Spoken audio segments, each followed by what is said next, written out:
I was thinking to myself while I listened to content creators talk about wanting big companies to listen before it's too late for the game they love, or quitting games until they fix a major issue.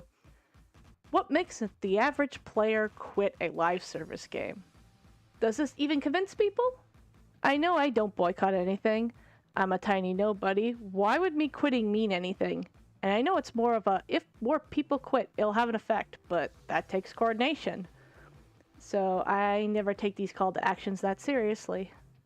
Does this mean I disagree with the content creators? No, I can completely agree and even quit the game because of it, but I don't do it for the boycott or hoping there'll be a huge change. I quit because I'm not having fun anymore, and sometimes I need to hear someone explain why I feel this way. Sometimes you don't even notice that you don't enjoy the game anymore, as doing dailies becomes such a routine you don't even realize you don't really want to log in. So I'm not going to talk about fighting the corpo or quitting games to make them better. If they fix things later down the line, cool. I might even come back if that was the main reason why I left. But I'm not expecting me leaving to do anything. I'm one small person and not everyone will do the same thing.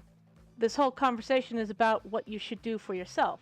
The only thing you can do is control your habits, your decisions, and your choice in entertainment. Another thing to add is you can leave a game for any reason. A game is not you, your personality, your way of life. It's just something you do as a hobby. Sometimes it's your job, but that's still not you. And I have a long list of reasons why I quit games, from huge problems that make it hard to play, from a direction I really hate it going because it's erasing the only reason why I was playing it in the first place, to being bored, to the game taking too much of my time, to a bit of the story lore that ruins the whole story to the point where I just don't care what happens anymore. So I'm going to give some examples, and if any of these fit you, you might want to think about why you're still playing the game. I know it helped me quitting one of these games. Again, I'm not here to tell you what to do. You make your own choices. And I just find that when people talk about their own experiences, that sometimes it makes me realize that, you know what, I'm going through the exact same thing. So if you don't agree with me, that's okay. Just thank you for listening to me complain. The first game that comes to mind is one of the smallest reasons I quit a game. Dracula Lost. Anyone remember that game? It's gone now, but I quit it way before it shut down. The reason? Well, I can't tell you the name of the event, but it happened to reveal some lore about the god of the world and the sister character. Well, you know, it's been a while, I don't really remember anyone's name. And the kingdom pretty much worshipped this godlike dragon, I think it was. And they revealed some deep, dark, secret lore about what the deal is with the god, and I remember it being very lame. Very, very lame. It killed the story for me to the point where I just quit. It died not long after that, but that's not the point. Just something as simple as a change in lore can completely kill your interest in anything. The next game that comes to mind is Mabinogi. I loved that game. I was very bad at it. I have a problem of spreading out my leveling and skills and not really understanding how to equip myself, but that's not the point. And I'll add in Warframe as well. I had good times with that game. The problem with both games is the time sink. The collecting of parts for Warframes and weapons can take days to do. Mabinogi, sometimes you were just stuck for days, being unable to move forward until you found some players to help you with either story bits or just dungeons in general. And that was fine at the time, but I'm someone who likes to play other games and watch shows and read comics and books and do all sorts of other things. I just made the decision one day that it took too much of my time to continue playing. No hate towards the games, just wanted to play something else. Let me add that I spent embarrassing amounts of money over the years on those games. I still quit though. I mean, you shouldn't let money or time sink ever stop you. Next up would be Final Fantasy XIV. Final Fantasy XIV is a game that I've played off and on for years. I got the game even before Reborn. I still have the physical copy of it. I would come and go, making my way slowly through the story, but over time, I noticed that all the jobs became kind of boring. They started to blend together and become the same. The Astrologian, I think that's how you pronounce it, job was something I was super into when it first came out. Yes, I'm a healer main. Funny story, I started off as a summoner and then became a scholar, and I just stayed with it. I always become a healer in games, no matter what I do. Good thing I like playing the role or I'd lose it, right? Anyway, back to Astrologian.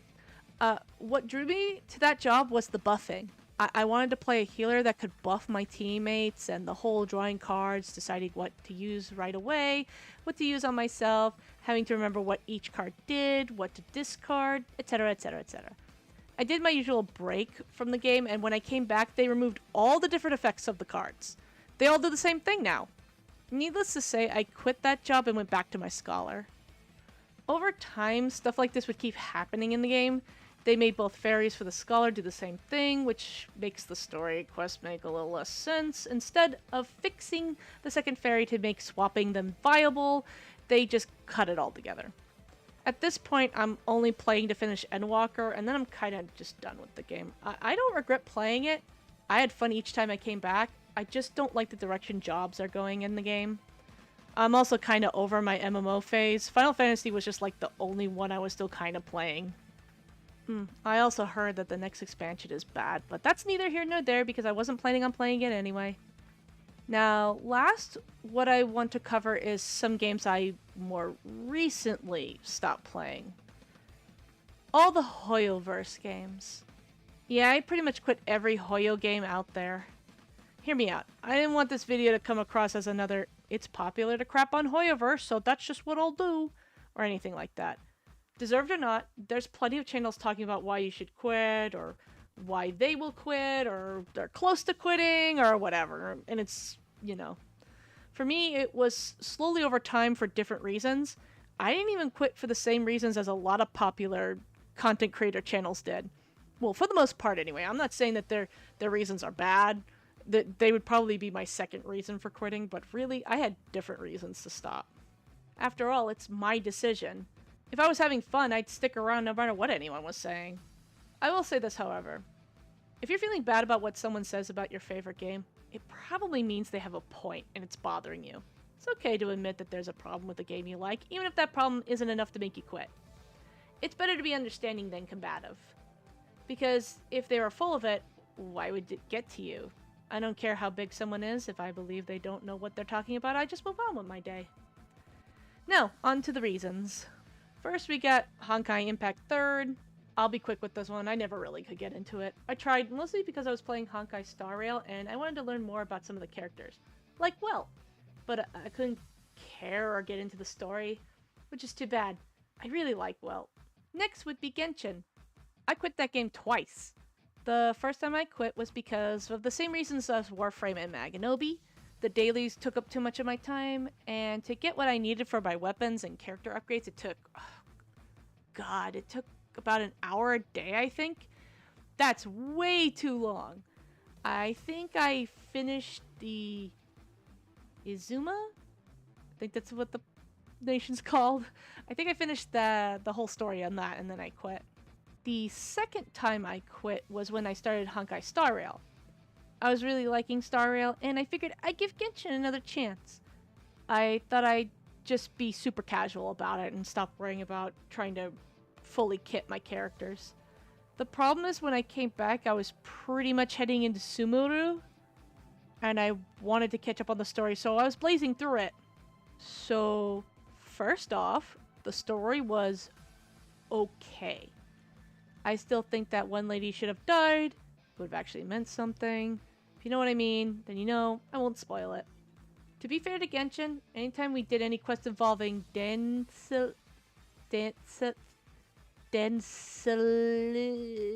just gonna call him Dane. Anyway, when Dane was around, I enjoyed myself. I felt those were the best parts of the story. The Nation Without a God was the most compelling parts of the story, considering our character was friends with a lot of gods, but was willing to work with and understand someone who couldn't stand them. With good reason, of course. If only our character had more going on, but that's a different problem. So for me, I always saw Genshin's story as okay. But, Sumeru's map? Is it just me, or did the developers forget how to make good exploration maps by this point? Because I never wanted to blow my brains out more than when traveling through Sumeru. I ran into so many tiny platforms that they expected me to fight on while either I or the enemy might fall off, which would make climbing back up a nightmare, or the enemy would get stuck behind a plant or a flower and I have to squeeze in there and try to kill it. It's kind of hard to do the big flashy moves when you might fall off or miss the enemy because they are trapped behind terrain. I remember when I finished the story and was looking at Fontaine, the next area, and I thought to myself, maybe another time. Unfortunately for Genshin, I then played Wuthering Waves, and the next time I saw Genshin, I uninstalled it. Sorry, I know that sounds like everyone else, but that's the truth. Sumeru broke me. And now we get to Honkai Star Rail. I was having a blast with that game. This one is a bit more complex than my other reasons. It's not even the whole power creep conversation that's been going on. I quit at 2.7's update. Last character I rolled for was Sunday. Anyway, at this point I was feeling really bad. The storyline was so painful, and then I had to do Rappa's event, which was so boring I was dreading logging in. I dragged my feet through the event for so long that by the time I finished it, the new patch was here. So when 2.7 dropped, I was eyeing the story sideways because I was dreading playing it. The story was already heading in a bad direction that wasn't the fun adventure that I was having when I first started playing. I'm gonna talk a few spoilers, so keep that in mind. The problem I was having, however, is that I liked a lot of the parts of Penacony.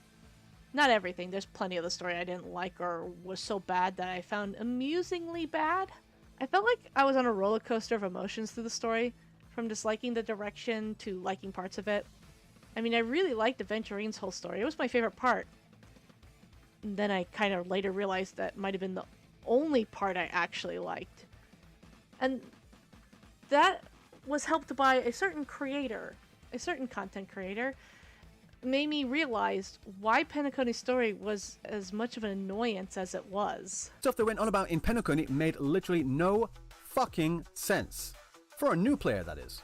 Here's the thing. A lot of the stuff being talked about in Penacony, you have to play through the simulated universe several dozen times. You have to have gone through all the different encounters and read through all the dialogue trees there are to understand what was going on. Can I get some peace and quiet today? Holy shit. All this stuff about the hunt this, harmony that, nihility, emanators, jippe, etc, etc. All of that was hardly even mentioned, let alone explained in the main story. Like, at all. And maybe I'm a little bit naive for thinking this, but I think if something is going to be talked about in the story, it should be properly introduced and explained in the story.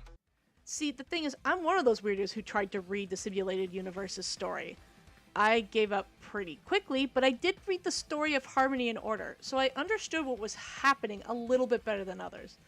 But realizing this, I was kinda mad. I didn't let Final Fantasy XIII get away with the shoddy storytelling. I'm not letting Honkai Star Rail get away with it. I shouldn't have to read a compendium to understand the story. And that's not even going into all the Honkai Impact 3rd fan service that was irritating me due to being unable to get into that game. Wolf is one of my favorite characters, and not knowing more about him and his actions unless I play another game makes me so sad. This is the second time they did that to me too, the other being all the way back in LeFou, another story I have mixed feelings about. So, at this point, I realized the story was such a mess and I was missing pieces of it due to it either being in another game or hidden in the simulated universe. So I quit. And then I saw where it was going in 3.0 and felt vindicated. The story isn't getting any better. Okay, enough about Honkai Star Rail. Sorry that took so long. The last one would be Zenless Zone Zero. This one is also kind of simple. I was just tired of Hoyo's style. I decided not to wait for the game to go down the same path as the other two games, and I needed to drop a game anyway. I'm looking forward to Arknight's Enfield, and I need room in my time slots. So ZZZ was on the chopping block. There, I'm done. Those are the different reasons I quit several live service games. Thank you for listening to me rant. If you made it this far, I really appreciate it. Like and sub if you enjoyed this, dislike it if you didn't, comment if you agree or disagree. Hopefully I can do more of this. This is a silly channel that I want to dump my random ideas and talking points. I'm working on a main channel that with, better editing, that's with, non-live service games, books, comics, all sorts of stories and such. I'm really into games that try to do different things and storylines that aren't used a whole lot. I make I might make a video of live service games I play next. We'll see. Okay, I'm done. Bye-bye.